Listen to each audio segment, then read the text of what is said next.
Alright guys and girls, welcome to another episode of Astral Auto Repairs. Can you dig it? Alright, check it out. Behind me, I got a 2007 Acura TSX. Customer's complaint, check engine light comes on, goes out. Mainly, the problem is sometimes she can be driving down the road and all of a sudden the car just loses power. Now, the customer just got this car about a week ago, so we'll see what's going on. And it's messed up because here in North Carolina, there is no warranty on used cars. Alright, so we're going to check it out and see what's going on. Coming up on Astral Auto Repairs.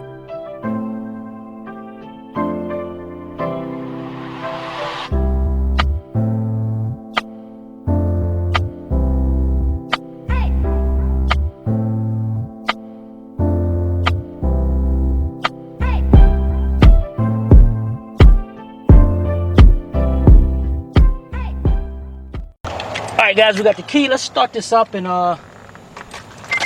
see what we got here.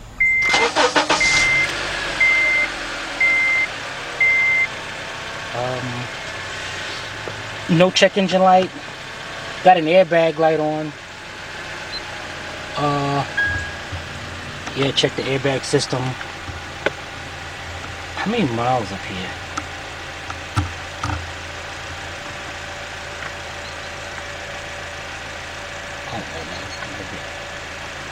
Oh, it's got miles. Alright, it's running really well. No misfires, no nothing. So you know what? Let's hook up the Autel. We're not gonna hook up the Autel AL539B. What I want to do is hook up the Autel MK908. I need a complete data stream of what's going on here. Maybe it can let us know what's going on. Alright, so let's get that hooked up and we'll be right back. Alright, we got our VCI. What I like about the Autel MK908 is that it's wireless. So I don't have to sit here with the machine. I can walk around the car, go somewhere else to check something else out. Maybe even go to the bathroom if I have to. But I can still watch the data on it. Alright, so let's hook the connector up. Alright, the DLC is located up under the dash to the left of the steering wheel. It's located right about here somewhere.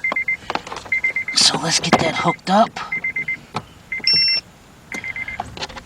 Okay. And what I'm going to do is start the car up and then we're going to go see what's going on. Alright? We'll be right back. Alright guys, we got the MK908 hooked up. Now if we do an auto scan, it's going to scan every single module in this vehicle. Sometimes that takes a while, but we don't want that. And also what's cool about it, it's got the VIN number up here. It automatically picks up the VIN, which is a great help. Okay, we're going to go into control unit. We're going to go to engine. And right now the check engine light is not on. Let's go read codes and see if there's anything in there. Alright, we have two permanent codes. We have a P0133 air fuel, it should be the word ratio in there. Air fuel ratio sensor, sensor 1 malfunction, slow response, and we have a P0171. Now, this is the problem. We can address that one is not going to cause this car to lose power. This one, I mean, it's like a vacuum leak. But no, it could be other things also. So you know what? Let's go out of here. Hold on one second. Be right back. All right, guys, our battery went dead, but we didn't go nowhere. So let's hit live data.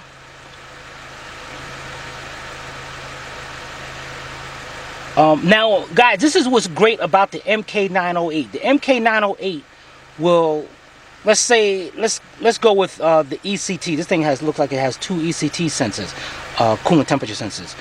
Let's go to this one right here. It's telling you what the temperature is, and then in parentheses, it lets you know what it should be. What are the parameters? So if it goes below -40 or above 246, this will turn red to let you know there is an issue. It makes diagnosing vehicles a whole lot easier. But we don't want to care about that. What I want to do is go down and look at the fuel trim.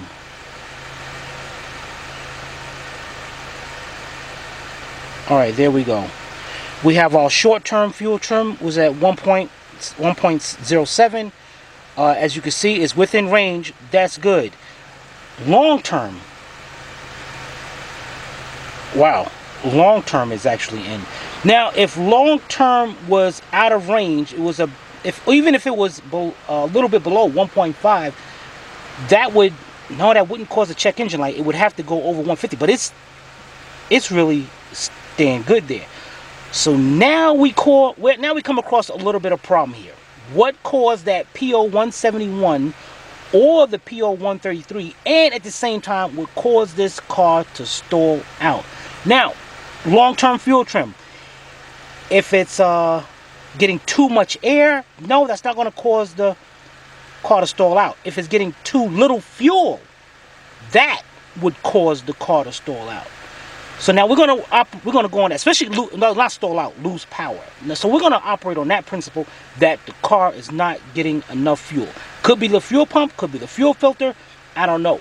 But what we're gonna do now is let's graph the fuel pump with the Autel AL539B to check out its condition, and that would let us know. Now on the fuel pump, if your fuel pump should be pulling, a good fuel pump should be pulling 3 to 5 amps, 5 amps max, and it's going to have a waveform pattern. The waveform pattern is going to look like a bunch of hills.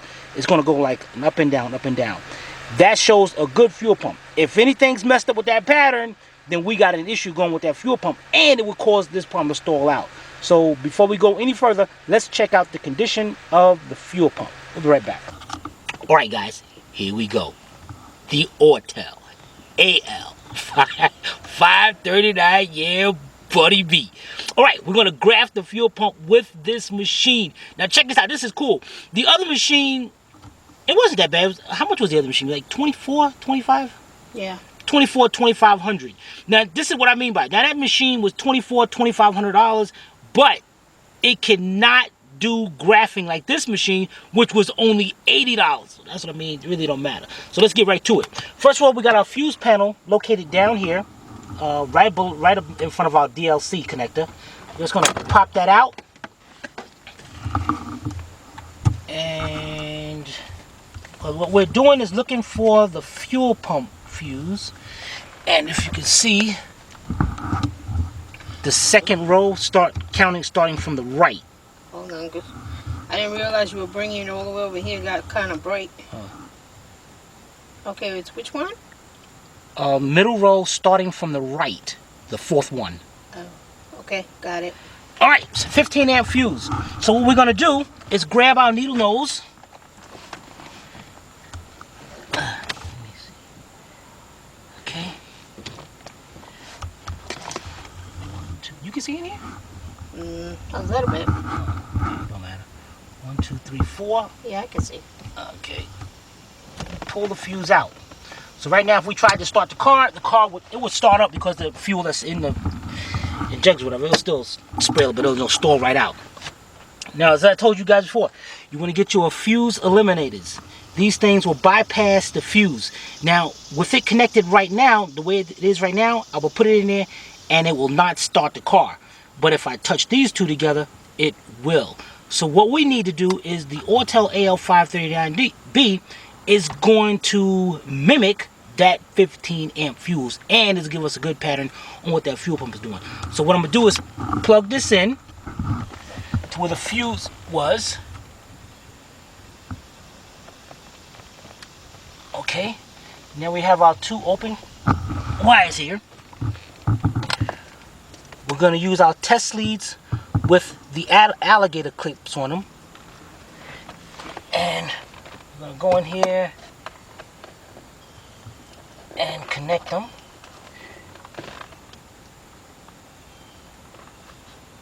Okay. So that part is done. Next thing we're going to do is come out here. Now, what you're going to do is take your Autel, and you're going to hook up ground, the black one that's right there. Now the other one you're gonna hook up over here for amps. Okay. Turn the machine on. Go down to multimeter. And you want to go all the way down to the 20 amp scale.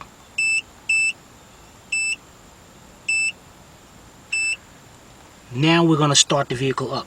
Now, when we start this vehicle up, if the waveform pattern is down here, then we just got the leads, the test leads reversed. So then we just got to reverse them. But hopefully they'll be up there. And what I don't really like going down there. What I'll do is I'll just actually switch it right here. So let's get our key. And let's start this up.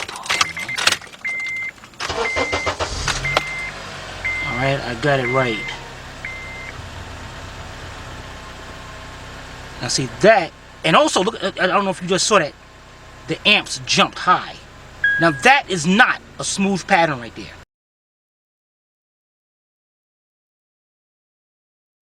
On. Start the truck. What do you see, guys? Not only do you see the waveform pattern, just like we did over there, but you also showed you how many amps this fuel pump is pulling. Look at the humps on it. It's more pronounced than even on the Vantage Pro. Now over there, there's no way the tech can make a mistake and tell the customer you need a fuel pump. It looks kind of weak. That fuel pump, and I know this fuel pump, because this fuel pump in this truck is about 7 months old, so I know it should have gave me a better pattern than that. Look at that.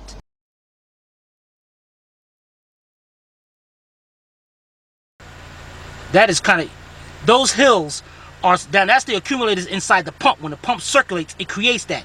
That, you see how it jumps? That is not good at all. So that's letting me know right now I have a weak fuel pump. And sometimes, let me see what the amperage is. If you look down, let me get over here. You can see that pretty good? Yeah. All right, we have. Oh. Here, let me put it right here so I can hold this thing still. Okay. Okay, if you look right here, look how high our amps are. We got our max at 7.6. I'm trying to let you see it, and I can't. And the minimum is 7.1. That isn't the minimum 6.7? Oh, okay. 6.7. The normal. Straighten it up. Yeah. The normal is about 7.7. That's kind of high right now. That is definitely kind of high. Now, this doesn't mean that the fuel pump, this is not a 100% guarantee that the fuel pump is bad, because when you get a pattern like that, it can also mean that there's a clogged fuel filter. The fuel injectors could be clogged, because what's happening is the fuel pump realizes I gotta really pump this fuel out here to get this, so that's why it's pulling a lot of amps. But at this time you got to use like common sense. What's the chances of a customer, the fuel injectors being clogged? Listening to the customer, sometimes it loses power. A fuel injector being clogged, it's going to stay clogged. It ain't going to clear up. But a fuel pump will act up sometimes, and sometimes it clear. And right there, we have definitely. You know what I'm going to do is I'm going to put this in gear. Hold my foot on the brake, put it in gear. Oh man, look at that thing. Look at that thing just totally messed up. I mean, that is, I'm gonna give it a little gas, see what it does. That didn't change much.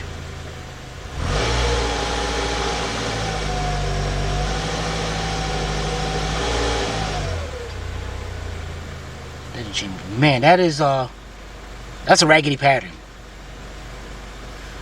That is a raggedy pattern right there. I'm not liking that.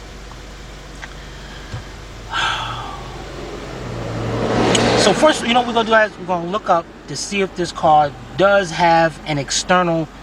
Let me put this back in drive park before I run into the back of my truck. Over my foot. Run into the back of the truck. Yeah. Truck is important. Oh yeah, keep on. You just keep on. Yeah. All right. So we're gonna see if this car has an external fuel filter. If it doesn't, that means it's going to be the sock or strainer on the fuel pump, which in that case we're going to be replacing the fuel pump. I wish I had another vehicle to show you, but check out our Autel videos and it'll show you what a good pattern looks like. All right, we'll be right back. All right, guys, Sylvia looked it up, and no, this is definitely an internal fuel filter. So here's what our recommendation is going to be on this. So you got the car a week. We don't know how long the car was sitting. It could be some stale gas in there, but after she got the car, she got some good gas. So we're going to have the customer drive the car to see if that problem reoccurs. Matter of fact, what I got to do is clear out those check engines, check out. If that problem reoccurs, we are definitely going to have to replace that fuel pump. But hopefully the fresh gas in there will clear it up in a way. I don't know. It's worth a try. We're going to try that out. But we'll definitely keep you updated on what's going on. All right? We'll be right back. Today we had a 2007 Acura TSX, and we showed you what the issue was and how to check for, in this case it was a fuel issue, so how to graph the fuel pump. If you have any comments or questions, you can post it below in the comment section, or you can email Timmy at tim@AstralAutoRepairs.com. Hope you paid attention. If not, watch it again. This is Sylvia from Astral Auto Repairs. If we can't repair it, nobody can. See you next time.